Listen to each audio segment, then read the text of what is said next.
The story of American film begins with the development of the kinetoscope in the Edison Labs in March 1889. The kinetoscope is a single-user light projection box that can display images at a fast enough speed to make them appear as if they were moving. Monkey Shines by William Dickinson and William Heese is considered to be the first movie in America and was released to the public in 1890.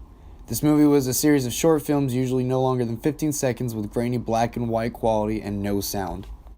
During this time, there were many designs of similar devices, but the two men were the first to construct a motion picture device that was shown publicly. William Dickinson then went on to film more than 175 more movies in his life, including Fred Hot Sneeze in 1894, which was the first film in the U.S. to receive copyright status.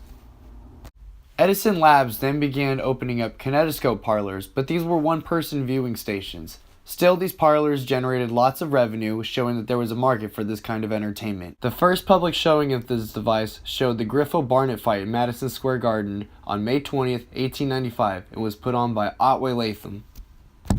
However, sound was still an issue though, and many theaters had to hire live instrument accompaniment to make up for this fact.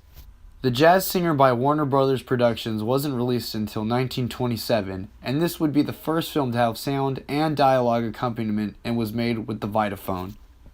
However, actors did begin to receive on-screen credits by 1910, and Hollywood stars began to appear like Charlie Chaplin in 1917. Chaplin not only uses slapstick comedy, but used film as a method of satirization as well. For example, he impersonates Hitler in his 1940 film The Great Dictator and became a large subject of controversy because of it. More editing skills like low-key lighting, cutting, colorizing were also being experimented at this time. Because of this, films also began to get longer, requiring more film cans to be used during a showing. In 1918, a film called Cupid Angling supposedly used a natural coloring process, but is considered to be a lost film, so it is generally not considered to be the definitive first color film. Technicolor was used in some animation during this time, but was used in a non-animated format for the first time in Wizard of Oz in 1939 using a tricoloring technique with green, red, and blue pixels. Production companies around this time also became more competitive.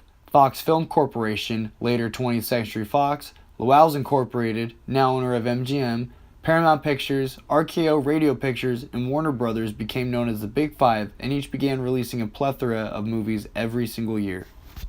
By 1933, Crooked Circle became the first movie to ever appear on television, opening up the market to all households that could afford a television, rather than just people who lived near a movie theater. Diversity in film also reflected this growing audience, like Growing Chairman in 1935, which featured Stephen Fetchit, which was the first African-American millionaire actor. Movies like Glenn or Glenda, starring Ed Woods in 1953, featured the protagonist in drag and is championed by some as an early LGBT representation in film. As the market for entertainment began to open up, more and more films reflecting this expanding audience began to pop up. Movies of different genres marketed towards different identities started to appear, allowing film to grow into the representative pop art form that we know of today.